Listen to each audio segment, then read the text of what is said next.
masukannya bagus. Jadi masalah nggak perlu diselesaikan. Ketika suami kena stroke, logikanya ya mau cepat sembuh.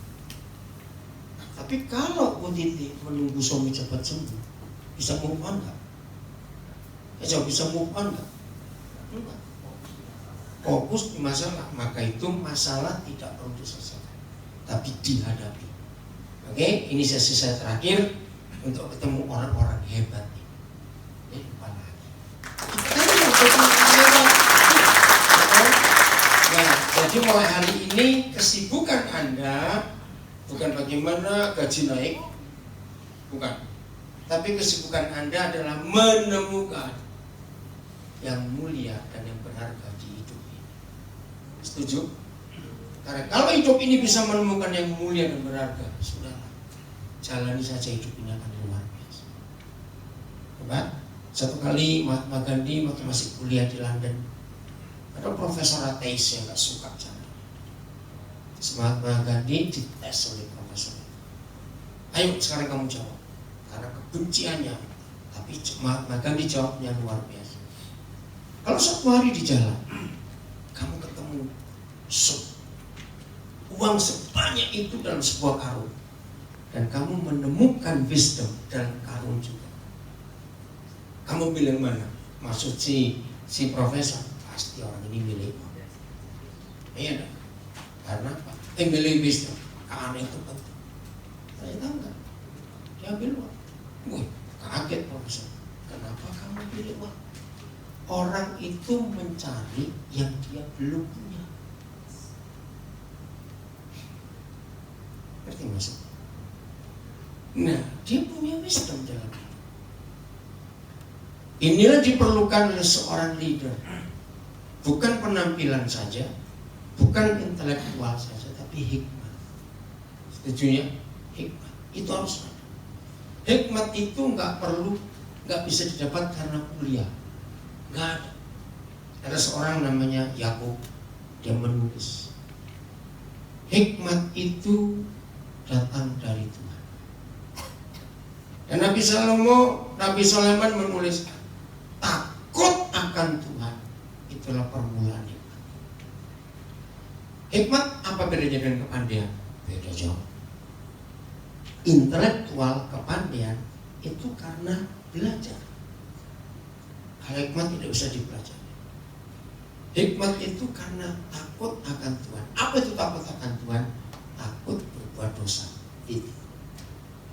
Ternyata kalau hidup kita suka kebenaran, muncullah hikmat itu yang gak pernah habis-habis di hidup kita. Jelas ya? Ini pendahuluan. Oke, kita belajar. Sebutkan kepada saya satu hal yang sangat penting di hidup ini.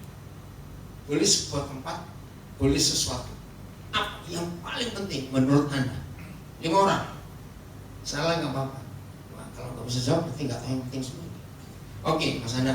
Bagi saya yang paling penting adalah mempersiapkan kematian. Aduh, terlalu tinggi. Yang sederhana aja. Nggak apa-apa. 2. keikhlasan. Apa? Keikhlasan. Masih abstrak. Ya.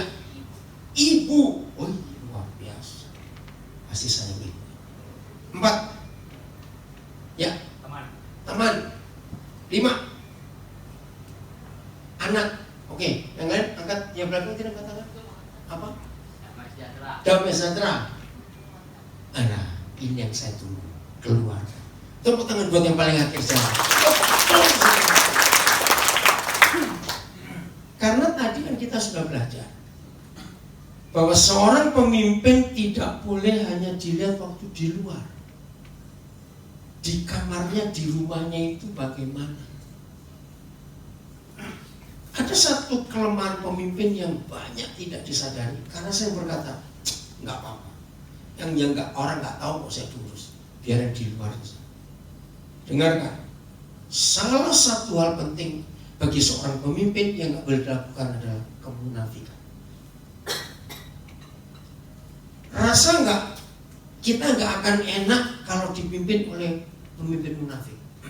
Setuju saya ngomong ini? Kenapa kita nggak suka dipimpin oleh orang munafik? Bohong, apalagi tidak konsisten, apalagi apa? Bukannya gua. Oh, mukanya gua. Betul. Oke. Nah, ini yang kita harus tahu. Maaf. Jawab pertanyaan saya. Di tempat ibadah atau di rumah kita bisa berlaku munafik. Nah, ternyata banyak orang yang beribadah itu cuma kedok karena dilihat orang. Maka itu seorang beribadah yang menilai itu anak-anaknya dan pembantunya di rumah. Setuju sama ngomong? Di rumah kita nggak bisa munafik. Lucu dong kalau di rumah munafik. Munafik sama siapa? Maka itu keluarga itu nomor satu. Bicara keluarga pasti bicara a home, bukan a house. Ini penting. Coba renungkan. Sesibuk apapun kita, awal dari hari itu dan akhir dari hari itu, kita kemana? Dari rumah pulang lagi. Ini tempat yang penting. A home, keluarga. Siapa nama saudara? Bunga. Wih, bunga bagian apa di secepat? Customer service-nya. Kan kok bisa mikir keluarga? Padahal ini nggak mikir. So, berkeluarga belum, maaf saya tanya. Oh belum, arti persiapan nanti. Betul sekali, rumah. Keluarga itu harus nomor satu. Maka itu jangan ada kemunafikan. Yang sudah jadi orang tua, renungkan ini. Yang belum jadi orang tua, belajar. Setelah sekian tahun saya menjalani hidup ini dan menemukan begitu cukup banyak orang tua yang kecewa dengan anak-anaknya karena gak respect. Banyak tidak orang tua seperti itu. Karena bicara orang tua, bicara pemimpin. Karena di rumah, bagaimana? Saya pikir bapaknya kurang tegas. Saya pikir ibunya kurang begini. Ternyata tidak. Setelah sekian lama saya research, kenapa ada anak-anak gak respect pada orang tuanya. Ternyata ini jauh. Ketika ayah ibu perbuatan, perkataan di dalam rumah dan di luar rumah beda, anak-anak nggak respect sama sekali. Coba renungkan waktu kita masih kecil. Misalnya di rumah ayah ibu rajin bertengkar. Ada nggak orang tua rajin bertengkar? Ada tidak? Hobi ya, banyak. Tapi tiap kali mau keluar rumah, ke acara pesta, ke acara-acara resmi atau ibadah, baru keluar pintu rumah langsung sok mesra. Nah, terima kasih pasangan. Itu anak-anak muntah. Lihat pemain sinetron kurang ajar. Loh, renung. Maaf ya. Waktu kita masih kecil, maaf. Walaupun tidak semua orang tua kita seperti itu, tapi kita bisa bayang. Muak nggak kita sebagai anak-anak kalau dipimpin oleh pemimpin yang seperti ini? Munafik. Anak gak akan respect. Dan saya mempelajari ini luar biasa. Dalam bahasa Jawa ada satu kata bloko suto. Dalam tradisi Jawa, kekuatan seorang sakti itu bukan karena ilmunya, tapi karena bloko suto. Dalam bahasa keren, bloko suto itu transparan, tembus pandang, jogo jeru podo, luar dalam sama, yang dikatakan dan dilakukan sama. Nah, saya meneliti, kenapa kalau ada orang tulus, orang itu pasti hebat. Jujur belum tentu tulus. Kalau tulus, dia pasti jujur. Tulus itu transparan, tembus pandang, bisa dilihat. Dan itu luar biasa dalam tradisi Jawa. Orang-orang sakti itu kalau mereka tulus. Nah, begini logika sebenarnya. Yang disebut setan itu penguasa kegelapan atau penguasa terang? Kegelapan. Nah, yang gelap itu nggak bisa tinggal di tempat yang terbuka seperti ini. Betul tidak? Nah, yang gelap itu hanya bisa bersembunyi kalau ada orang pura-pura bermuka dua tadi, nggak tulus. Di situ setan itu bersembunyi. Maka orang seperti itu nggak sanggup,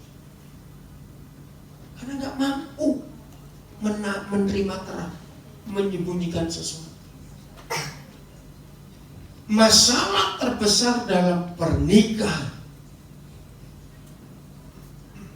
bukan uang, tapi ketidaktulusan suami istri. Yang belum menikah belajar, yang sudah menikah, ayo kita koreksi hidup pernikahan. Tidak ada hal yang lebih menyakitkan di dalam dunia ini. Kita bisa ditipu teman, kita bisa difitnah teman sakit. Tapi hal yang paling menyakitkan di hidup adalah kalau yang setempat tidur dengan kita bohongin kita. Betul tidak? Sakit itu. Maka itu ketika suami istri tidak tulus, ada yang disembunyikan, maka rumah itu, keluarga itu akan penuh dengan setan. Dan akhirnya suami istri seperti orang lain. Tidak ada orang lain yang pernah berkata, di mana ada hartamu, di situ ada hatimu. Kecuali Nabi Isa pernah berkata. Nah, saya belajar kalimat ini. Sebab di mana ada hartamu, di situ ada hatimu. Ketika suami istri mulai gak jujur dalam soal uang, malah menikah. Yang lain HP pakai PIN. Waktu BAB berkata HP dibawa, takut diintip. Password dia pakai password. Terus PIN ATM tiap 2 jam diganti. Lu ada orang seperti itu, Pak. Pokoknya kalau suami istri sudah nggak tulus, bubar. Anak-anak adalah manusia yang nggak bisa dibohongi. Betul saya ngomong ini. Maka itu satu-satunya hal yang saya paling suka dan saya gemes kalau lihat wajah anak-anak waktu mereka bohong. Ngerti nggak maksud saya? Apa yang terjadi di mimik wajah anak kalau dia bohong? Apa? Iya, mata nggak lihat orang. Oke, bukan cuma itu. Sambil tertawa. Karena mereka tuh nggak bisa bohong, tapi pengen bohong. Tapi kalau kita sobat banyak politik nggak bisa. Kalau kita bohong pinter. Nah, anak-anak itu luar biasa. Maka itu ketika mereka dijanjiin oleh papa mama dan tidak tergenapi, sakit hati mereka. Anak-anak itu kalau terima janji pegang mati. Maka itu ketika papa mama berkata, aduh maksud papa itu guyon, ini sakitnya luar biasa itu. Betul enggak? Maka itu anak-anak suka ketulusan. Jadi menjadi seorang pemimpin supaya di respect oleh anak buah, berlakulah tulus. Jangan ada yang disembunyikan, biar terbuka di depan mereka semua. Terbuka untuk hal apa saja. Maaf, jangan ngikuti kalau Anda belum mampu, tapi ini cara saya. Begitu saya mau belajar soal terbuka, soal saya nggak mau dikatakan munafik. Saya itu tidak pernah kunci almari, kunci kamar saya dari saya belum menikah sampai sekarang. Baik itu saya menikah, hal pertama saya ajari diri saya, sorry ya, aku nggak mau semuanya pakai kunci. Kaget dia. Loh, kenapa harus takut? Jadi kalau kami pergi suami istri, kamar kami, almari kami, bahkan pintu rumah, karena saudara tinggal, kami pun tinggal. Kami nggak pernah bawa. Kenapa? Saya mau dikenal orang apa adanya. Bahkan ini berapa anak-anak saya tahu di sini, termasuk Pak Adi. Saya ini terbiasa menitipkan ATM saya ke siapa saja dan dengan PIN-nya. Susah atau mudah? Mudah. Kenapa mudah? Karena saya nggak ada isinya. Nah, dia lo kok tertawa dia bilang. Kalau ATM aja isinya, mana mau? Orang jalur di sini mas, jalur di sini, kata Mas Anam minta diisi enggak? Saya buka. Begitu orang lihat, saya kalau diundang seperti sekarang ini bicara, istri saya nggak ikut. Maka saya akan minta pada panitia, tolong carikan saya teman, anak muda, pemuda di tempat itu. Saya tanya kapasitasnya berapa tempat tidur 3? Carikan 2 orang. Mereka pasti kaget. Bapak bisa tidur dengan orang nggak kenal? Buat saya asal dia orang, nggak masalah. Kalau orang-orang kan saya nggak mau dong. Serius, itu saja saya mau terbuka. Saya mau jadi pemimpin yang dilihat orang, bukan hanya waktu sedang resmi seperti itu.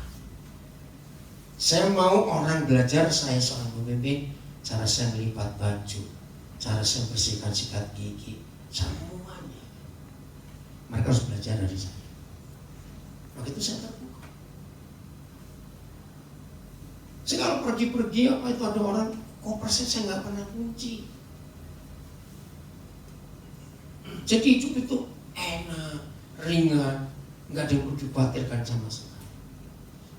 Maka itu seorang pemimpin itu lihat dari rumahnya bagaimana, hidupnya bagaimana, sehari-harinya bagaimana. Siap nggak diteladani seperti itu? Betul? Nah, apa harta terpenting dalam keluarga? Karena kita masih bahas keluarga. Nanti kita akan berusaha lebih mendalam. Apa harta terpenting dalam sebuah keluarga? Anak. Waktu. 3 lagi. Kepercayaan. 4. Waktu, anak, kepercayaan. Keempat coba. Keterbukaan. Oh iya, dulu tadi. Terakhir 5, kasih sayang. Bukan. Harta terpenting dalam rumah tangga mengampuni. Mengampuni. Bingung? Kok cuma itu? Betul. Saya mau bukti.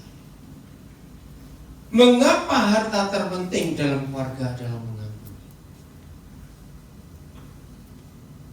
Siapa bisa jawab?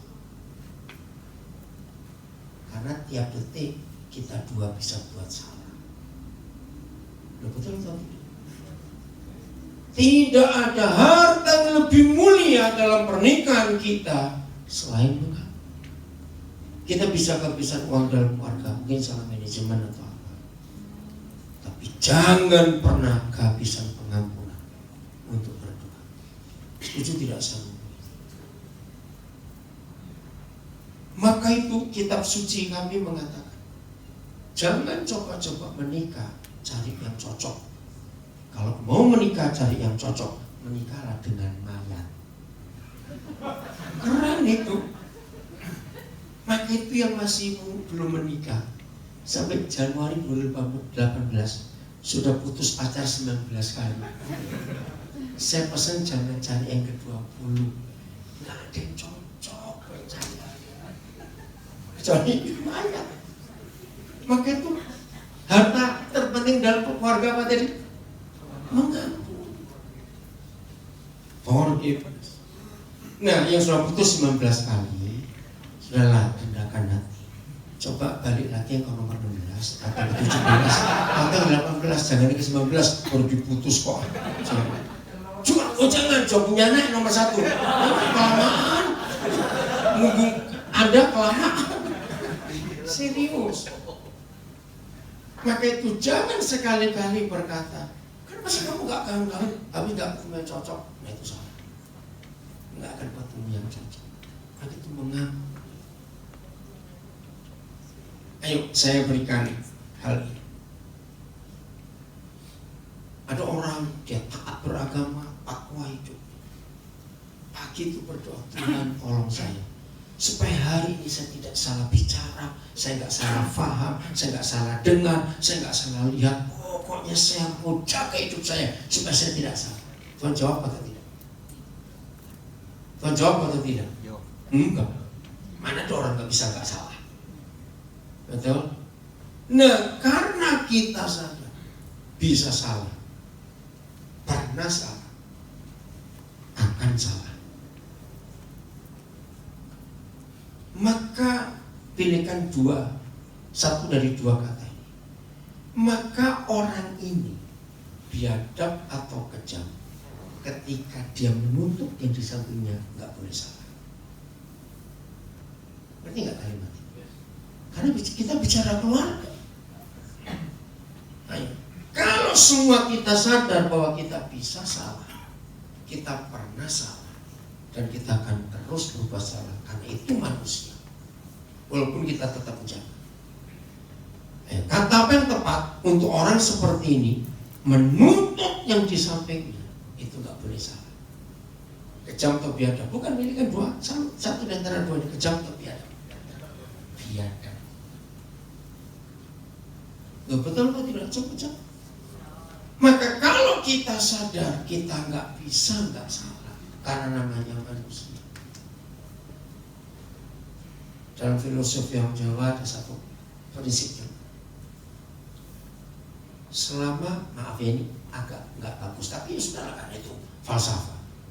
Selama orang itu masih bisa kentut, berarti dia masih bisa buat salah. Maka itu kalau cari pasangan nggak bisa buat salah, cari yang nggak bisa kentut. Loh, itu falsafah bagus sekali. Jadi ada yang nggak bisa kentut di sini, masuk ke dokter itu masih bisa. Operasi, benar luar biasa. Maka kalau hidup seperti ini, damai nggak di bumi, suka mengampuni, semua orang bisa salah, damai sekali. Ayo sebut biadab atau kejam orang kayak seperti ini. Coba saya belum dapat jawaban. Punya nggak? Tahu definisi biadab? Bajingan tingkat tinggi. Aduh sudahlah, dalam rumah tangga, dunia anak-anak adalah dunia main. Setuju tidak? Jangan membawa mereka ke dunia kita. Jangan, itu kejam. Anak-anak itu nggak bisa ngerti tentang masalah orang tua. Betul tidak? Mereka taunya senang, bahagia. Maka itu kalau harus bertengkar. Seorang bernama Paulus menuliskan, suami istri itu silakan bertengkar, tapi jangan berbuat dosa. Bagaimana bertengkar nggak berbuat dosa? Dia menjawab, padamkan amarahmu dengan istri atau suamimu sebelum matahari terbenam. Wah, itu luar biasa. Jadi suami istri bertengkarlah dari pagi sampai sore. Begitu matahari terbenam, aduh sorry ya, hari ini aku gagal lagi. Ya udah sama-sama main-main lagi, ampun-ampunan lagi. Kan kita sudah di rumah kalau sore. Anak-anak bahagia. Kalau lihat ayah ibunya suka mengampuni, karena itu kebahagiaan anak-anak. Sekaya-kayanya orang tua yang kaya menyekolahkan anaknya di sekolah yang paling mahal, panggilkan guru-guru les yang hebat-hebat. Tapi kalau ayah ibu rajin bertengkar, anak ini bakal pintar atau bodoh? Bakal pintar atau bodoh coba? Oh, kenapa? Karena malam sulit tidur. Kenapa? Walaupun malam ini orang tua nggak bertengkar, tapi trauma anak-anak. Aduh, jangan-jangan bakal ribut lagi. Begitu anak-anak kurang tidur, malamnya, paginya bagaimana? Coba jawab paginya bagaimana? Stres, sakit. Sampai sekolah dimarahi gurunya. Kenapa kamu tidur terus? Karena nggak tidur semalam. Kasihan mereka. Jadi yang sudah menikah boleh marah, yang belum menikah nggak boleh marah. Tunggu menikah dulu baru boleh. Itu rahasia tulisan Paulus ini. Serius. Sampai saya diskusi dengan 2 psikolog. Satu lulusan Sugio Pranoto Semarang, 2 lulusan Pajajaran Bandung. Dengan tulisan itu kami diskusi.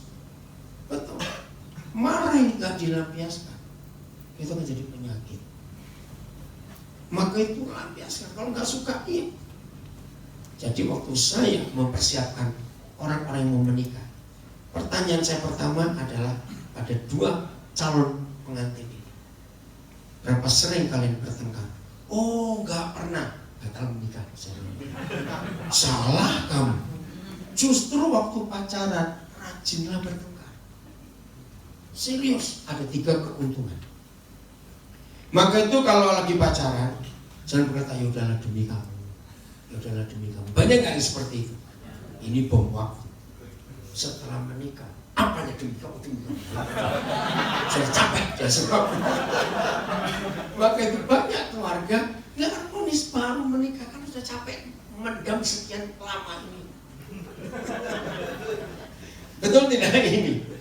Nah jadi kalau saya mau persiapan orang mau menikah, pertanyaan klasik saya adalah ada berapa etapa ini nomor 1? Berapa sering bertengkar? Enggak pernah. Bertengkar dulu baru balik lagi. 1 tujuannya dengan membuka diri. Kalau nggak suka nyatakan nggak suka. Itu hal yang paling penting supaya belajar. Oh ini yang orang yang akan kunikahi seumur hidup. Kenali karakternya. Jangan ditahan-tahan. Silakan. Cuma jangan berantem, gak usah ngapain. Meledak saja nggak apa. Aku nggak suka kalau kamu begitu. Silakan. Bukan itu terus kalau nggak suka ngapa? Nggak begitu. Oh ini yang akan jadi calon suami atau istriku seumur hidup. Nomor 2, persahabatan tidak akan saling kenal kalau nggak ada gesekan. Setuju tidak? Maka itu kalau bersahabat terus nggak ada pertengkaran, itu pasti ada yang ditutup. Kalau tersinggung, sakit. Setelah itu, oh ini temanku. Jadi dengan itu saling mengenal. Nomor 3, kalau selama pacaran sudah habis pelurunya, maka waktu menikah nggak punya peluru lagi untuk bertengkar. Ngerti nggak maksudnya? Maka itu indah kalau selama pacaran bertengkar. Jadi bukan diputus cari yang cocok, nggak bisa. Ngerti maksud ini? Nah, anak-anak akan belajar mengampuni bukan di sekolah mengampuni. Anak-anak belajar mengampuni lewat orang tua. Ketika anak-anak melihat orang tua ada masalah, lalu ayah ibu bersikap seperti itu, ini hasilnya akan luar biasa. Jelas ya? Jadi mengampuni, nggak ada kemunafikan. Dalam pekerjaan begitu. Mungkinkah ada orang bekerja ketemu orang yang cocok semua? Jawab, nggak mungkin. Itu namanya cloning nanti. Pasti ketemu yang nggak cocok. Nah di sini kita belajar dari rumah untuk kita mengampuni. Jadi anak-anak akan belajar pengampunan waktu di rumah. Dan itu akan luar biasa kalau hidup ini selalu begitu. Siapkan diri ya, murah. Bahkan saya menemukan mengampuni itu satu-satunya hal yang manusia harus kerjakan lebih banyak daripada bernafas. Kaget waktu saya menemukan fakta ini. Bahwa mengampuni dalam hidup ini adalah satu-satunya hal yang paling banyak kita lakukan lebih daripada bernafas. Setuju tidak? Loh, saya tanya, setuju tidak? Kenapa? Karena kita akan menemukan banyak orang yang bersalah di hidup kita. Tapi begitu kita sudah terbiasa untuk mengampuni, hidup ini akan indah. Ketika kita mengampuni teman kita, ketika kita mengalami pengampunan di rumah kita dengan anggota keluarga kita, pekerjaan, hidup pasti produktif. Kira-kira ya atau tidak? Kenapa produktif? Karena pikiran jernih, hati itu tenang, gak terbebani. Begitu ada orang salah, langsung mengampuni. Enggak usah harus bikin apa begitu, enggak usah, sudah. Aku belajar kok di sini. Lewat semua kesalahan itu aku belajar. Apa yang kita pelajari? Supaya aku nggak seperti itu. Kalau kita nggak pernah lihat orang bersalah dalam hidup kita bisa belajar tentang kesalahan? Nggak bisa. Itu senang poin ini. Jadi ini modal yang harus dimiliki oleh seorang pemimpin. Tidak munafik, tidak ada kepura-pura. Dan untuk bisa tidak munafik, yaitu siap untuk mengampuni. Wah, hidupnya akan tenang, akan bahagia luar biasa. Saya pernah baca satu tulisan bagus sekali. Dia katakan begini, orang yang membenci orang lain artinya nggak mau mengampuni. Dia menyuruh orang itu minum racun, yang mati dia. Yang menyuruh ini. Wih, kata-kata itu tepat sekali. Betul nggak? Kalau kita tidak mengampuni, maka ada orang berpendapat kita menyuruh orang yang kita benci itu untuk minum racun, tapi mati kita. Ini orang apa namanya? Orang apa namanya? Orang paling bodoh sedunia. Maka itu ampuni. Saya percaya di si cepat ini akan punya dampak yang besar kalau semua kita murah dengan pengampunan. Setuju nggak kira-kira? Nah, mengampuni itu tidak menyetujui kesalahan. Catat. Mengampuni itu ingin memperbaiki hidup orang itu. Beda. Kesalahan harus kita selesaikan. Nggak bisa tidak. Seperti itu yang Maha Kuasa terhadap diri kita. Tapi kita mengampuni dulu perbuatannya, setelah itu kita masuk untuk mendidik dan mendisiplin orang itu. Bukankah begitu cara yang Maha Kuasa mendidik dan mendisiplin kita? Ketika kita ada kesalahan, pastikan kena akibatnya. Di situ kita belajar, oh seperti ini. Nah, seperti itu yang kita lakukan. Karena tidak mungkin ada orang nggak bisa baca. Nah, apa keuntungannya yang berikut untuk mengampuni? Dengarkan. Saya betapa seseorang dalam pendidikan, dalam pengalaman, dalam macam-macam. Dia perlu teamwork atau tidak? Dia perlu tim kerjasama atau tidak? Sangat perlu. Karena nggak ada one man show. Nah, ini masalahnya. Kalau di dalam pekerjaan kita yang teamwork ini, kita tidak murah mengampuni, terjadi apa? Terjadi apa? Kacau. Situ nggak suka, sini nggak suka, sono nggak suka, belakang nggak suka, terus mau suka sama siapa? Apakah kita akan selalu kerja dengan orang yang cocok? Nggak mungkin. Maka itu penting sekali mengampuni. Nah, saya ingin tanya lagi, di mana kita belajar mengampuni? Di rumah. Di rumah. Jangan sampai kita tidak mengampuni waktu di rumah. Siapa saja yang dalam rumah ini harus kita ampuni, sesalah apapun juga. Terus kita belajar dari hal itu. Oke, saya stop dulu. Ada yang mau tanya sampai sini? Ya, silakan. Berdiri dong supaya tahu. Nama? Oh, Didi tadi di sana di. Kamu kok nggak pakai topi? Ini pakai topi. Oh, ini namanya. Jadi saya mau tanya, kenapa Bapak lebih memilih menggunakan kata mengampuni daripada memaafkan? Ya, terima kasih. Ini pertanyaan bagus. Mengapa saya lebih suka memakai kata mengampuni daripada memaafkan? Terima kasih. Jadi memaafkan itu manusia. Mengampuni itu Tuhan. Memaafkan nilainya kurang, tapi mengampuni itu total. Itu beda.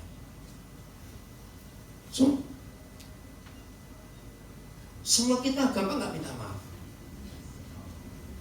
Semua kita pasti. Tapi memaafkan lebih gampang atau lebih mudah daripada minta maaf. Lebih suka. Mengampuni itu value-nya lebih tinggi. Di dalam mengampuni ada satu unsur, membenarkan. membenarkan kita. Jadi kita itu dibenarkan. Nah, kata dibenarkan ini, pertama kali saya belajar itu saya menangis.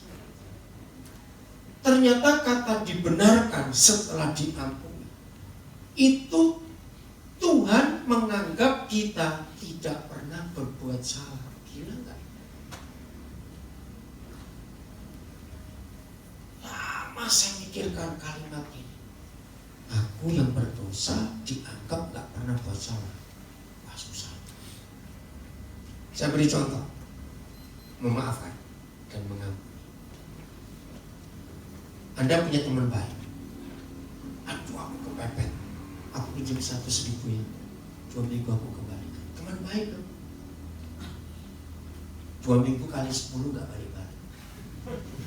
100.000. Dan Anda pun gak minta.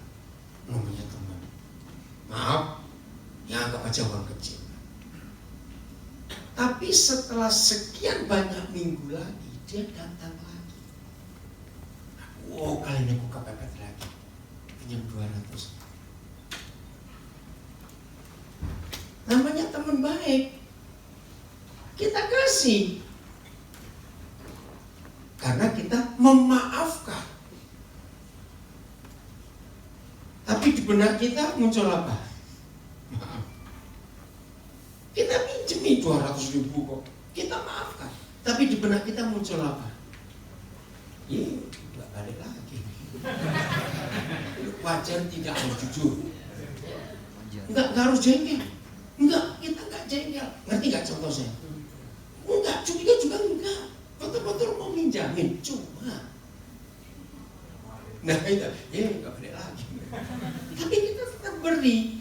Dan dalam hati Anda pasti enggak ingin kok kamu baik juga enggak apa-apa. Kalau namanya teman. Nah itu memaafkan. Karena masih ada bekas. Tapi kalau mengampuni, kita anggap dia nggak pernah utang 100.000 dan belum balik. Besok dunia memerlukan pengampunan, bukan sekedar maaf. Memang di alam semesta ini hanya Tuhan yang bisa buat itu. Tapi kita kan umatnya harus ikut. Jadi terima kasih. Tolong saling pertanyaan. Tengok-tengok berdiri. Bagaimana? Ya, berdiri Pak. Saya Hendra. Hendra. Yang pertama terima kasih atas pencerahan pada pagi hari ini Pak. Saya melihat ada 2 kolaborasi antara dunia dan akhirat. Ya. Yang menarik, yang tadi saya pegang di sesi pertama ada soal pemimpin, di mana kita satu harus jadi pemimpin, dan kedua harus menjadi pemimpin. Ini sesuai dengan dalam Quran ada juga 71 ayat 17 yang menyatakan di akhirat nanti karena akan bersama-sama dengan rombongan dengan para pemimpinnya. Itu yang pertama. Yang kedua, mohon izin saya ingin bahas soal sesi yang pertama. Soal pemimpin juga dari beberapa tipe pemimpin mungkin ada beberapa macam yang kita miliki dan tidak kita miliki. Dan setiap kali kita memimpin, kita akan bertemu dengan orang-orang yang karakternya berbeda-beda. Rambut sama hitam tapi artinya berbeda-beda. Dan setiap kali kita ada masalah, pasti kita akan diskusi dengan mereka. Kemarin sempat dibahas sama Ibu Titi, kalau sudah tidak bisa dibinasakan. Gitu. Mungkin itu yang terakhir. Mungkin dari Bapak ada batasan tersendiri. Sampai sejauh mana kita sampai mendidik anak buah kita benar-benar mereka bisa ikut kita. Yang pertama. Yang kedua, saya tertarik dengan pemecahan masalah. Ketika tadi Bapak contohkan kalau udah masuk kamar jangan bawa masalah. Masalahnya ditinggal di belakang. Mungkin mohon maaf sekali lagi, mungkin ini teori ya Pak. Tapi dalam prakteknya kita agak sulit untuk memisahkan itu. Ya sadar atau tidak sadar, kita sebagai pemimpin pasti ada masalah. Dan ketika ada atasan kita ada kalimat yang sangat menusuk kita, tolong bereskan di otak kita, pasti wah ini harus kita kerjakan selesai. Nah terus terang untuk memecahkan masalah seperti itu, agak sulit kalau kita langsung menerapkan apa yang Bapak katakan tadi. Mungkin ada nggak Pak stepnya dulu sebelum kita masuk langsung ketika masuk kamar otak kita udah lepas dari masalah. Dan saya yakin kalau kita harus praktekkan kita nggak mungkin bisa selesai. Terima kasih Pak. Yang kedua saya jawab. Terima kasih Pak Andi. Untuk menyelesaikan masalah kita perlu energi nggak? Untuk menyelesaikan masalah kita perlu ketenangan tidak? Untuk menyelesaikan masalah kita perlu suasana yang enak. Nah, semua itu didapat waktu kita istirahat. Itu tidur. Nah, waktu kita istirahat itu jangan mau dibebani dengan semuanya. Karena besok kita perlu energi, perlu suasana, perlu ketenangan. Nah, malam itu perlu istirahat. Walaupun pimpinan kita menuntut, wajar karena kita kerja. Tapi untuk istirahat itu tinggalkan tuntutan ini. Kita perlu yang fresh untuk besok pagi. Bisa Pak. Dan saya bersyukur kepada Yang Maha Kuasa. Sejak tahun 70-an itu yang saya kerja. Dan betul pagi, wah kamu tuh segar. Luar biasa. Mau nggak mau. Saya percaya semua kita sudah mengalami pernah. Tidur dengan masalah kecil jadi malah besar. Betul atau salah? Nah, jadi paksakan diri kita. Sering bicara pada diri kita sendiri. Hai masalah, tunggu di luar kamar. Aku harus tidur. Sebab bereskan kamu itu perlu tenaga banyak. Aku nggak mau diganggu. Nah, dalam tidur itu pikirkan yang positif yang dari kemarin kita sudah pelajari.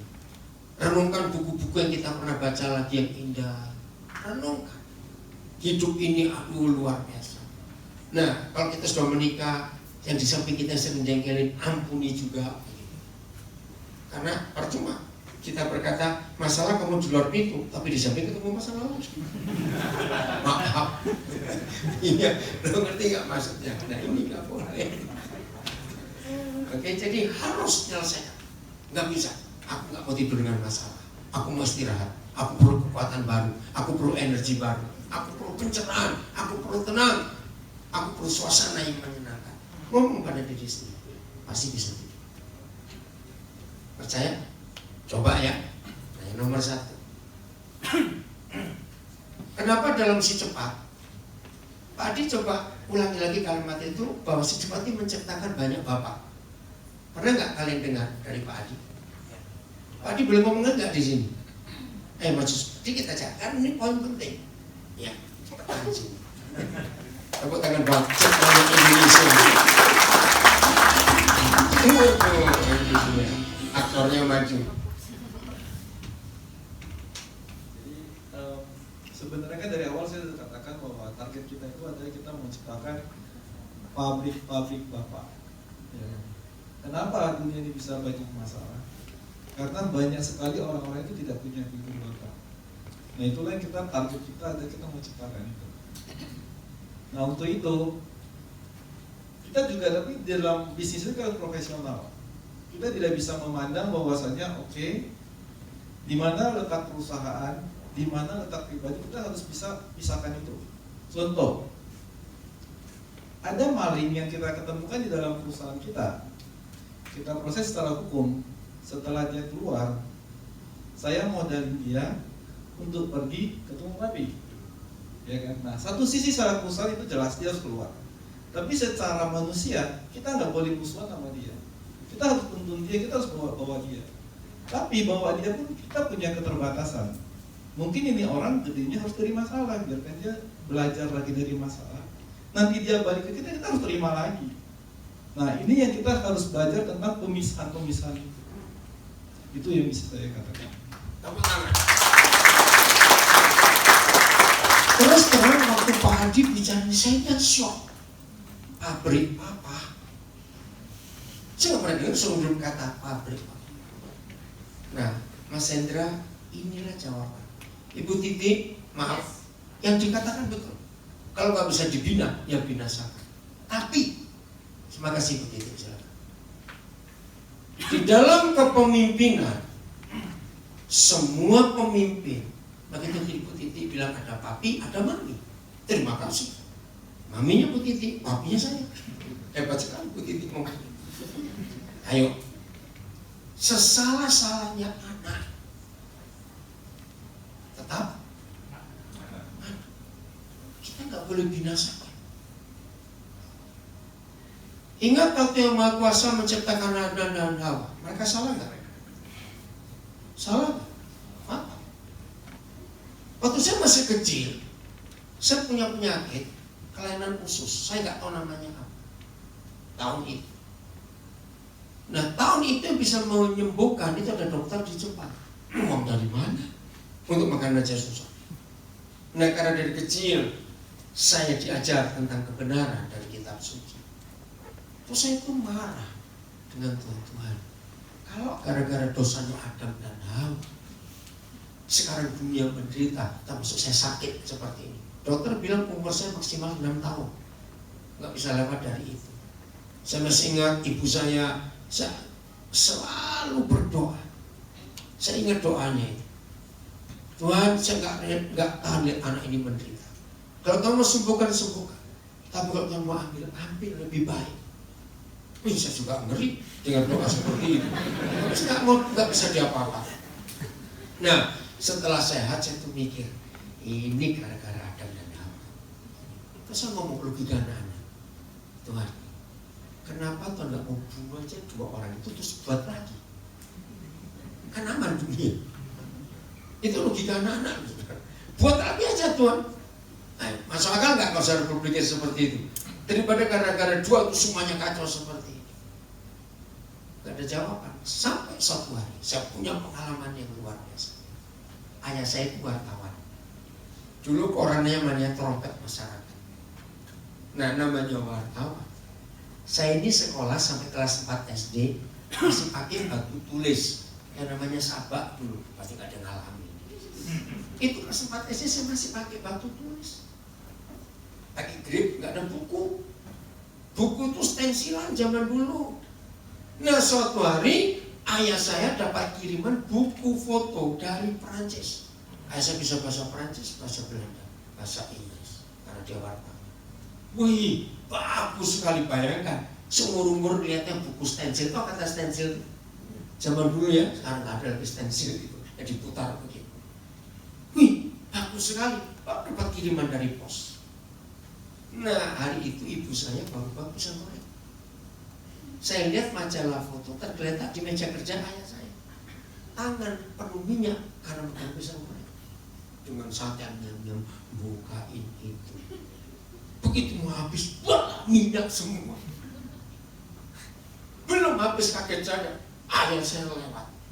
Nah, itu selama saya hidup, saya pertama kali lihat wajah ayah saya seperti mau makan saya. Tapi memang saya salah. Apa yang terjadi? Muncul pertanyaan saya. Kenapa saya nggak dibunuh lagi? Nggak dibunuh oleh bapak saya terus dia buat lagi? Ngerti nggak? Contoh itu. Nah, lupa akhirnya mana? Oh, saya kira kemana?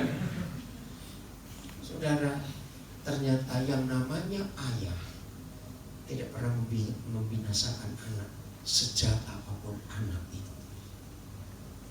Betul tidak? Belum betul tidak? Sejak apa anak itu. Jadi bagaimanapun juga, seperti yang Pak Adi sudah katakan, ya harus keluar, karena ini peraturan perusahaan. Tapi di luar kita tahu. Dalam hidup Tuhan Yesus Nabi Isa, ada satu murid namanya Petrus. Ini kurang ajar betul. Satu-satunya murid yang pernah menyangkal. Sampai sumpah aku gak pernah kenal orang itu. Ayo, kalau Anda jadi seorang pemimpin, menolong punya anak buah. Setelah saudara Anda punya masalah, anak buah ini berarti aku gak pernah kenal orang itu. Enaknya dia pakai ini. Jumit, ya. Tapi tidak. Satu hari murid ini sadar dan dia bertobat. Begitu dia bertobat, dinaikkan posisinya. Jadi manajer, gembalakan domba-domba. Wah, itu bilang ini aneh. Sudah jelas merugikan. Nah, itulah pemimpin harus jadi seorang ayah atau seorang ibu yang terus berusaha untuk membuat anaknya ini maju. Ingat, Paulus pernah menulis, om, paman, atau ayah yang bisa iri hati pada anak, anaknya. Ayah atau om yang bisa iri hati. Contohnya, sebari ada seorang dokter yang terkenal sekali di seorang kota. Salah seorang anaknya sudah kelas 3 SMA, hampir lulus, datang ke kamar prakteknya, terus berkata, saya akan jadi dokter yang lebih hebat dari papa. Saya akan berjuang. Nanti saya lulus SMA, saya akan masuk fakultas kedokteran. Saya akan begini, wah begitu. Ini si dokter enggak komentar. Pulang ke rumah, dia cerita ke istrinya, wah gawat, aku mau disaingi oleh anak. Nah ini om atau papanya?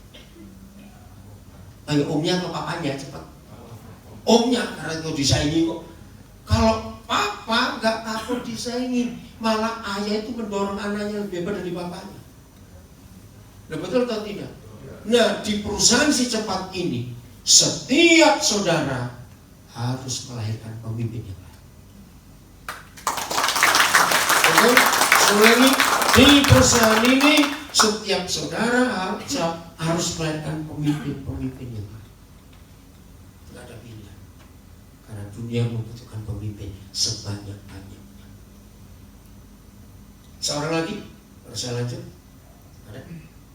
Terima kasih Dedi dan Mas Hendra, pertanyaan buat kita makin jelas melihatnya. Ada lagi seorang? Tidak, saya lanjut. Seorang pemimpin itu seperti seorang ibu yang sedang mengandung. 9 bulan 10 hari waktunya, ya nggak harus begitu maksudnya, waktu ibu mengandung. Itu seorang pemimpin itu menasihati, menegur, marah, menghajar, mendisiplin, mengasihi, semuanya. Begitu tiba waktunya melahirkan, maka pemimpin ini harus melihat sudah sesuai dengan yang kuinginkan atau belum. Ternyata belum. Masukkan kembali ke rahim pemimpin itu. Terus dikandung lagi, dinasihati lagi, dididik lagi, dikasih, ditegur semuanya. Sampai waktunya melahirkan. Begitu susah melahirkan, belum juga seperti ditargetkan. Harus dikandung lagi. Siap? Sesusah itu. Maka itu seorang pemimpin tidak boleh hidup untuk diri sendiri. Seorang pemimpin harus hidup untuk orang lain. Ini yang perlu kita pelajari. Di laptop sini ada Alkitab. Saya mau bacakan 3 tulisan dari Nabi Sulaiman. Ada nggak? Siapa punya laptop? Nggak ada. Ini nggak ada. Oke, kalau gitu dan ambilkan apa yang HP, bukan yang ini tulisan bagus dari seorang pemimpin yang XL, yang hitam. Ya, terima kasih. Saya minta Mas Anhar maju bacakan. Ya. Jangan dilihatnya sebagai kitab suci, enggak. Ini sebagai buku. Ya. Ini penting sekali.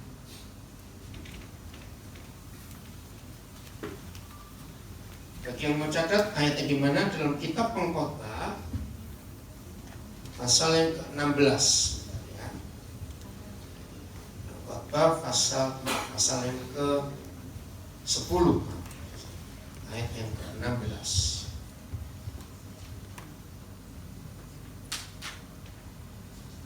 Tolong. Ya, Pengkhotbah 10:16. Ya, Wahai engkau kanak, atau negeri, kata-katanya itu negeri ya. Ya. kalau rajamu seorang kanak-kanak dan pemimpin-pemimpinmu pagi-pagi sudah makan. Ya, stop dulu. Why? Itu dalam bahasa kitab suci, celakalah kamu sebuah negeri kalau pemimpinmu itu anak-anak. yang pagi-pagi sudah makan. Nah, ini Nabi Sulaiman yang menulis. Pertama saya belajar ini, saya pikir apa sih salahnya orang makan pagi-pagi? Logikanya salah atau tidak? Tidak untuk mengucap dia makan. Tapi untuk pemimpin tidak boleh. Lihat ayat yang ke-15. Oh, maaf, ayat 17. Berbahagialah engkau tanah, kalau rajamu seorang yang berasal dari kaum pemuka, dan pemimpin-pemimpinmu makan pada waktunya dalam keperkasaan dan bukan dalam kemabukan. Stop dong, ada satu ayat lagi. Lihat semua pemimpin di dunia, termasuk presiden-presiden kita, ternyata bukan soal makan pagi-pagi yang salah. Seorang pemimpin itu adalah ayah dan ibu, harus mendahulukan yang dipimpin. Sebelum yang dipimpin itu kenyang, pemimpin gak boleh makan duluan. Ini hukum yang luar biasa.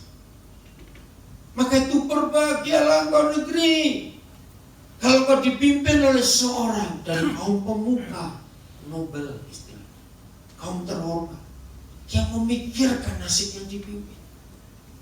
Saya ulangi lagi, ketika Pak Adi mengatakan bahwa perusahaan si cepat ini adalah perusahaan mencetak banyak ayah, saya nggak pernah dengar di dunia ada perusahaan punya mutu. Dan ini kebenaran. Siapkan orang sebab bisa makan. Sebab dalam kebenaran, di mana ada orang lapar, di situ pasti ada setan. Dan itu betul. Nah, pemimpin sepertinya akan dihormati yang dipimpin. Luar biasa. Ayat 18 ya. Ayat 18. Oleh karena kemalasan runtuhlah atap, dan oleh karena kelambanan tangan bocorlah rumah. Terima kasih itu pemimpin. Boleh kembali. Oleh karena kemalasan bocorlah rumah. Oleh karena kelambanan tangan runtuhlah atap. Nah, ini juga untuk para suami. Aman atau tidak kalau istri dan anak-anak tinggal di rumah yang atapnya bocor? Rasa aman enggak? Tidak. Pemimpin yang malas, pemimpin yang tidak cekatan, membuat yang dipimpin itu rasa nggak aman. Karena atap bocor, atap runtuh bocor, bagaimana bisa aman tinggal di sini? Nah, ini penting sekali. Ada berapa total semua karyawan si cepat udah total semua sekarang? 3.000. Oke. Dan saudara Anda semuanya pemimpin untuk yang 3.000. Setelah pemimpin gak boleh egois, setelah pemimpin tidak boleh memikirkan diri sendiri, harus murah mengampuni. Seorang pemimpin tidak boleh berkata, aduh seandainya aku punya uang. Tidak boleh. Seorang pemimpin tidak boleh menilai seseorang karena masa lalunya salah besar. Seorang pemimpin harus menilai seseorang untuk masa depannya akan jadi apa orang ini. Dan sekarang seorang pemimpin harus menyediakan rasa aman untuk yang dipimpin. Seorang pemimpin tidak boleh menimbulkan perasaan ini dengan yang dipimpin. Aduh, besok gua masuk gak ya? Besok gua masuk ya? Ngeri gua gak hadapin dia. Sebel banget, awas. Nggak boleh. Seorang pemimpin harus menciptakan suasana. Aduh, kok gak cepat pagi ya? Kok gak cepat pagi? Kenapa ada Sabtu ya? Kok gak Senin terus? Nah, itu lain. Kenapa? Karena yang dipimpin merasa nyaman, aman. Kalau ketemu ada semuanya. Tepuk tangan dong buat diri. Ciptakan suasana itu. Seorang pemimpin tidak akan ditakuti oleh anak buahnya kalau dia bisa buat salah. Maka itu banyak orang tua kehilangan anaknya. Dalam arti begini, orang tua yang ditakuti bukan disegani oleh anak. Seringkali tahunnya terlambat, sudah terlanjur kena narkoba, maaf, sudah free sex, sudah hamil duluan. Itu terlambat. Kenapa? Seharusnya seorang ayah dan seorang ibu itu selalu membuka diri kepada anak-anak, sehingga anak-anak pun gak takut untuk berkata, Pak, aku salah.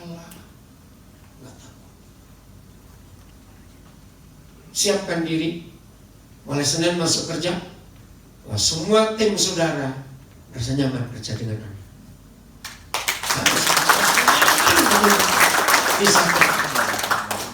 Rasanya inilah pemimpin yang membuat rasa aman untuk yang dipimpin.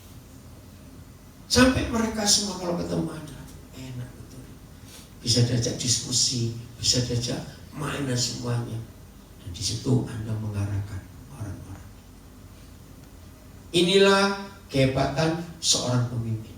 Jadi mengampuni tanpa batas pengampunan. Berusaha untuk membuat orang itu lebih maju. Ada mau tanya lagi sampai di sini?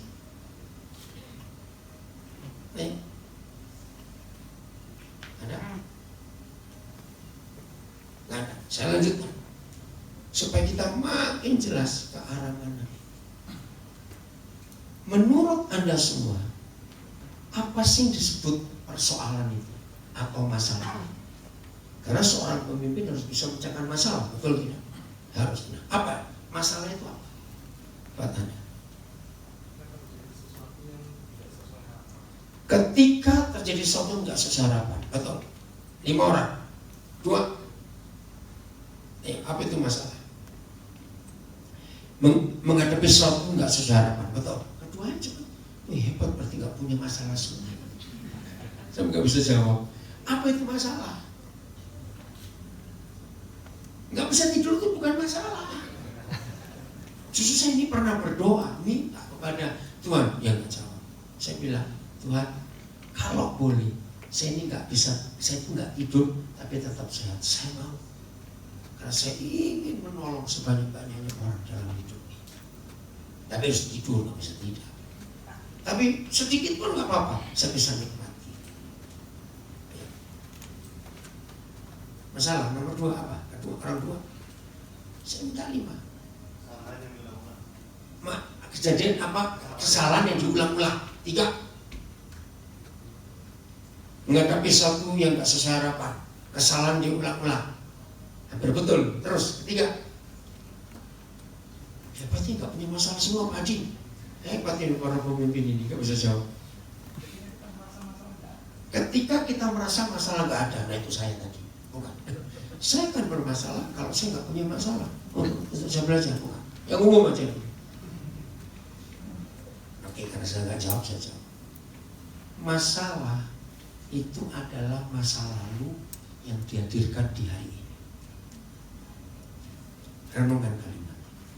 Masalah itu adalah peristiwa masa lalu yang kita hadirkan untuk hari ini. Renungkan, cerna. Karena dalam istilah yang belum lama terjadi selama 2017 yang lalu, kamu gak move on. Kenapa orang gak bisa bergerak maju? Karena stop di masa lalu. Nah, waktu ini berjalan terus.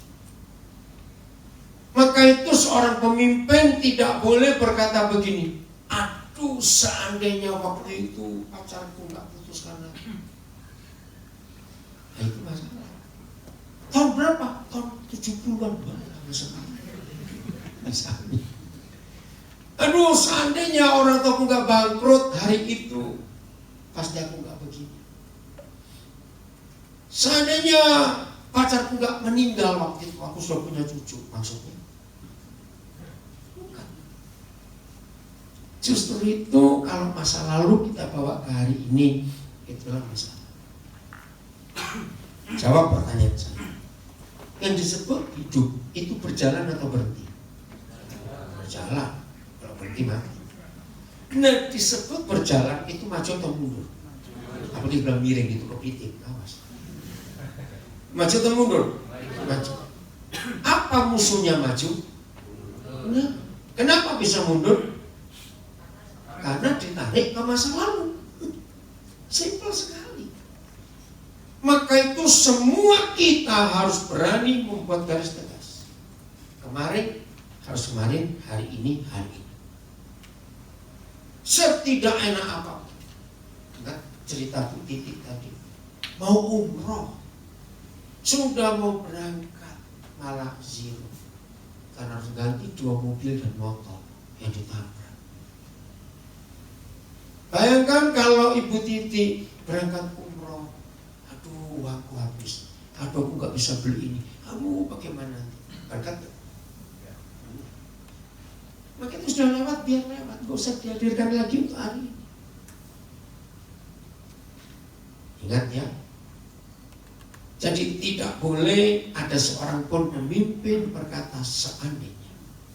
Seandainya, kayak tadi seandainya nggak punya duit, aduh seandainya dulu nggak begini, aduh seandainya dulu aku terima tawaran itu aku bisa sekolah di Amerika. Ya kalau secara ke Amerika nggak bisa terbusi cepat. Tapi contoh ini nggak ada. Kita harus melihat hari ini. Itu apa? Yang lalu kita jadikan pelajaran. Aku nggak mau seperti itu. Aku mau maju menghadapi ke depan. Nah, jadi masalah kalau masa lalu kita hadirkan ke hari ini.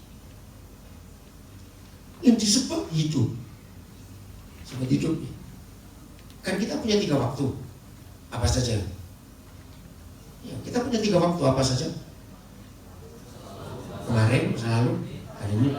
Nah, yang disebut hidup itu yang mana dari 3? Hari ini. Besok belum terjadi.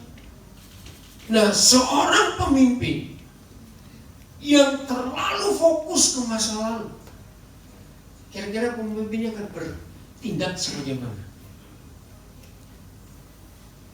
Wah, cuma penuh khayalan saja.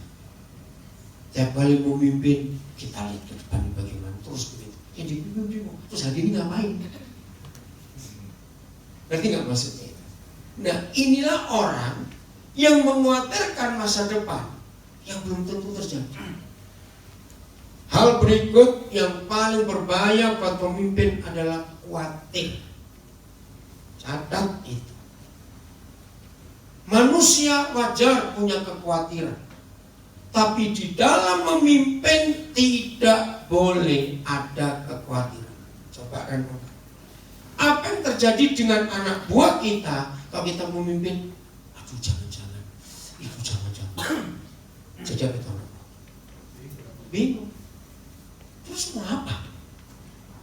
Maka itu 2 kata ini nggak boleh diucapkan oleh seorang pemimpin. Seandainya, jangan-jangan. Seorang pemimpin harus berani memberi kepastian. Harus. Kita bisa. Karena hidup ini harus mencoba terus, nggak boleh berhenti. Nah, maka itu perhatikan 2 area ini, masa lalu dan masa depan. Sekalipun masa depan begitu menakutkan, Paulus pernah menulis, belajarlah kepada petani. Nah, ternyata betul. Petani adalah kelompok manusia yang paling optimis dalam hidup. Begitu mereka selesai nanam, mereka bisa menghitung nggak untungnya berapa? Coba jawab, bisa menghitung nggak? Bisa. Padahal mereka tahu cuaca bisa berubah, hama bisa datang. Tapi aneh, mereka itu optimis, nggak takut. Nah, kesimpulannya untuk bagian ini, seorang pemimpin harus berani rugi. Catat ya, ini penting. Seorang pemimpin harus berani menghadapi kerugian. Kalau kita nggak berani menghadapi kerugian, kita nggak layak untuk jadi pemimpin. Nah, karena sikap yang berani menghadapi kerugian ini, maka anak buah yang dipimpin punya confidence. Walaupun tahu di depannya ada masalah, tapi karena melihat pemimpinnya punya keyakinan, ayo kita coba, ayo kita begini, ayo kita begitu. Wih, dampaknya itu akan luar biasa. Saya mau buktikan ini. Coba jawab pertanyaan saya. Selama Anda hidup, yang namanya kekhawatiran itu terjadi secara fakta, itu kecil atau besar presentasinya? Yang kita khawatirkan itu kecil sekali. Saya lupa teori siapa yang pernah menulis dalam psikologi. Kekhawatiran itu faktanya nggak sampai 1%, 0, sekian persen. Kenapa asuransi bunga Jadi seharusnya kekhawatiran itu nggak perlu jadi masalah untuk kita maju, betul tidak? Sampai umur kita hari ini, banyak atau tidak kekhawatiran kita di masa lalu waktu itu? Banyak. Faktanya terjadi nggak sampai hari ini? Enggak. Maka itu kalau ada kekhawatiran untuk melihat ke depan, jangan stop. Langsung katakan pada kekhawatiran itu, aku kenal kamu, dari dulu juga kamu sudah datang kepada aku, dan nggak terjadi. Jadi bagi seorang pemimpin, kekhawatiran itu merusak teamwork. Saya ulangi lagi. Bagi seorang pemimpin, kekhawatiran itu merusak tim kerjanya tim. Ya atau tidak? Akhirnya jadi seperti semua karena orang ragu-ragu, nggak ada kepastian. Maka kita harus berani menyatakan kebenaran itu. Kita bisa belajar dari banyak pemimpin dunia ini. Mana yang punya rasa percaya diri yang luar biasa, mengajak semua yang dipimpinnya itu untuk berani maju melangkah. Hebat sekali. Nah, sebutkan, saya sebutkan 4 tadi: pilot, sopir, masinis, dan nakoda. Yang paling risiko yang mana? Ada banyak jangan sopir. Ya, dengerin dulu. Maaf ya, jangan takut. Tapi ini prinsip saya. Semua orang yang naik pesawat itu sebetulnya sedang naik peti mati terbang. Iya atau tidak? Iya atau tidak, saya tanya. Nah, maka itu ketika Anda masuk ke dalam pesawat, kan disebut pramugara atau pramugara tuh, selamat datang gini. Begitu kita duduk, sabuk pengaman kita pasang, sebetulnya kita sedang ngomong, pilot ini nyawaku, terserah kamu. Betul atau tidak? Mau duduk di pinggir jendela pun sampai mana tahu. Naik mobil, naik kereta api pasti tahu sampai mana ini.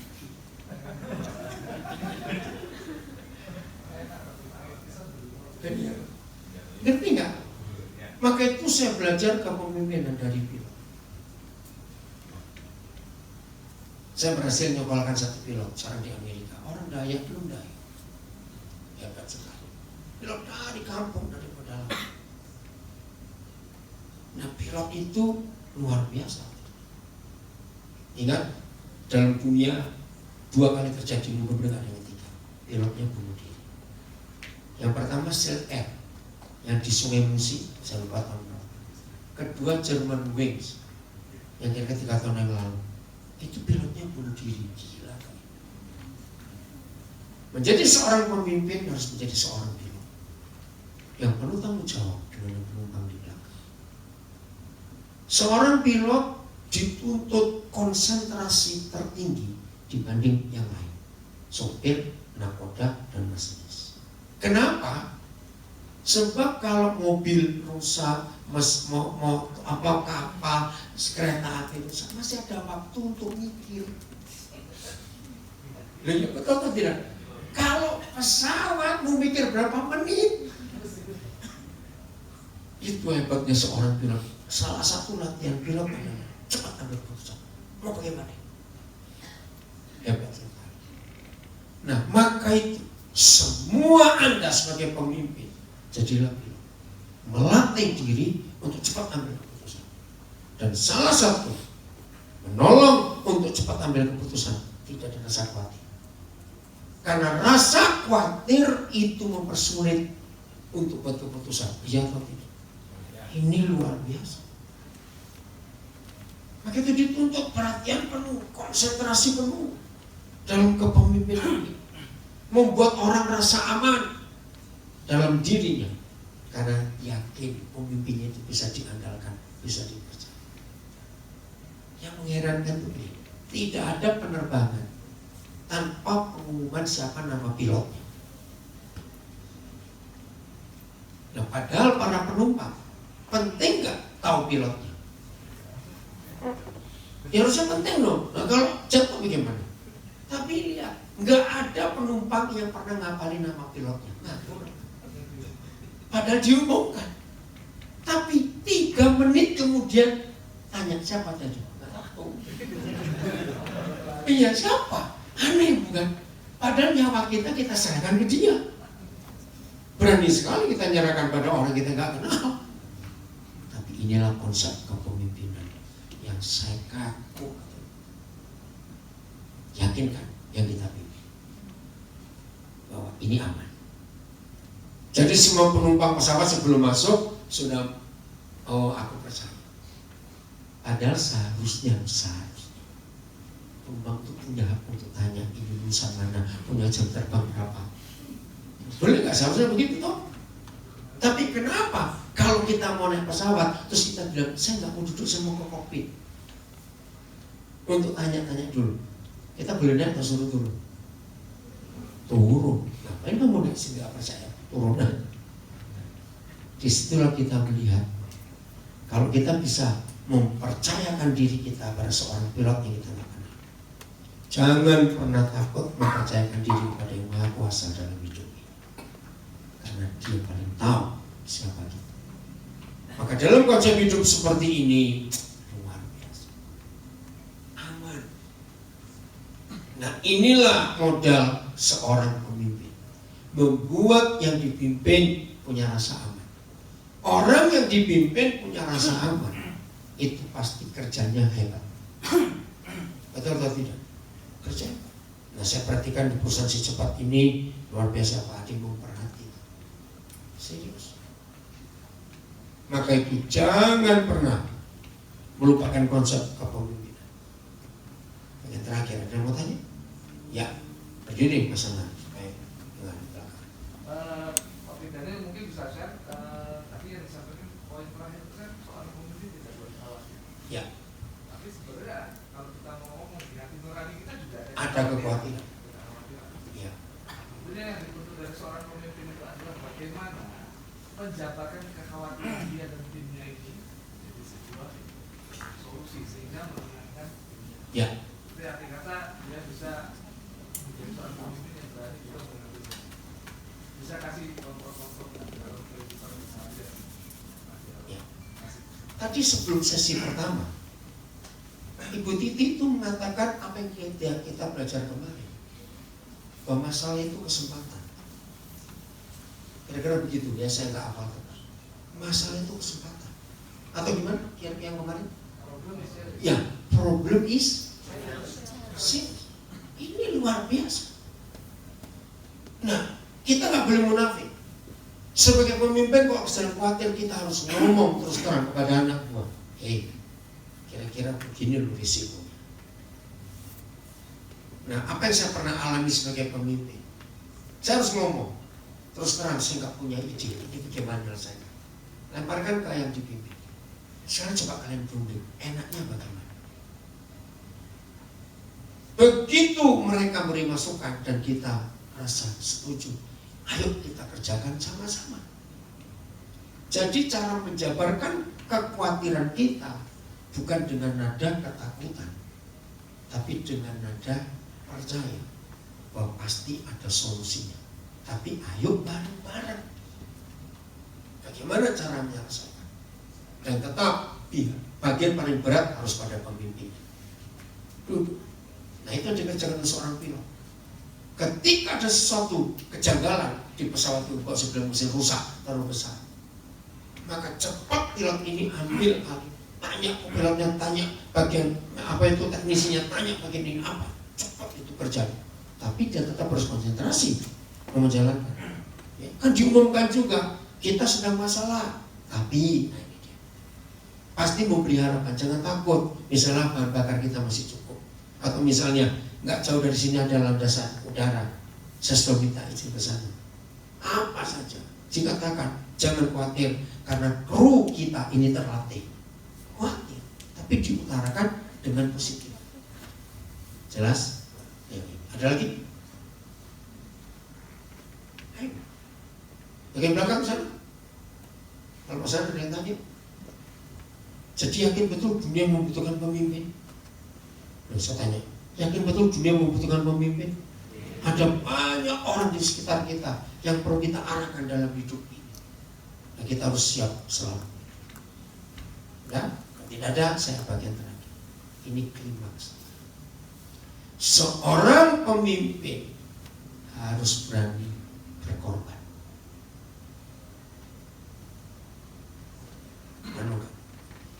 Kalau ada di antara Anda yang sampai detik ini masih belum berani berkorban, maaf, kembalilah jadi anak buah. Harus. Apa yang kita korbankan? Sistem militer adalah satu-satunya sistem yang dipakai di seluruh dunia, itu sama. Pernah heran nggak melihat ini? Saya kagum. Di semua negara sistem politiknya beda atau sama? Beda. Ada 4 negara yang serumpun. Indonesia, Malaysia, Singapura, dan Brunei. Itu serumpun karena Melayu. Tapi politik. Sistem pendidikan beda tidak? Beda. Sistem ekonomi, kesehatan, semua beda. Hanya satu yang sama di seluruh dunia. Itu sistem militer. Pernah mengakui itu saja.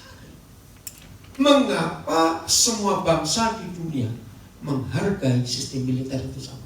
Jenjang, cara penghormatan, pendidikan, semuanya sama. Ternyata sistem militer itu dari Tuhan. Nah, salah satu yang saya pelajari, lihat militer, anak buah salah, siapa yang bertanggung jawab? Komandannya. Itu yang saya kagum. Maka itu ayo pakai. Kalau saudara sebagai seorang pemimpin dalam Islam militer, kita anak buah salah, aku bertanggung jawab. Ini pengorbanan, korban nama baik, betul tidak? Korban semuanya. Maka itu tolong perhatikan power leadership training. Maka saya akhiri dengan powernya adalah sacrifice. Dan berkorban. Sesalah-salahnya anak, tetap orang tua yang salah. Lu kok bisa? Begini logikanya. Maka itu kalau saya jadi papa mama, jadi ayah ibu, jangan pernah berkata gini, kenapa kamu gak mau mengerti papa, gak mau mengerti mama? Itu kalimat yang salah. Nah, salahnya di mana? Begini logika dari Nabi Isa. Antara kita dengan anak-anak, siapa yang pernah jadi siapa dulu? Nah, ayo jawab. Ayo, antara kita dengan anak-anak, siapa pernah jadi siapa dulu? Nah, jadi seharusnya siapa ngertiin siapa? Lu ayo kok tertawa, saya gak suruh tertawa, jawab. Nah, harusnya kita ngertiin mereka, sebab kita pernah seumur mereka, cuma kita lupa. Mereka belum pernah seumur kita. Bagaimana mereka ngerti kita? Itulah kepemimpinan yang diajarkan oleh Nabi Isa. Ada buku bagus. Ya, ini bukan buku agama. Jesus the CEO. Jadi ada seorang penulis membongkar habis pola kepemimpinan Nabi Isa. Dan itu buku wajib.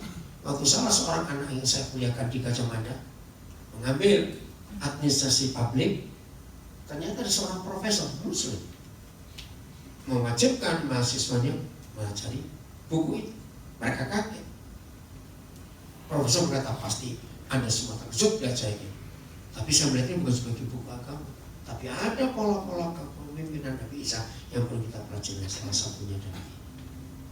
Seorang pemimpin siap berkorban, menerima kesalahan yang dibuat oleh anak buah, dan kita berkorban untuk itu.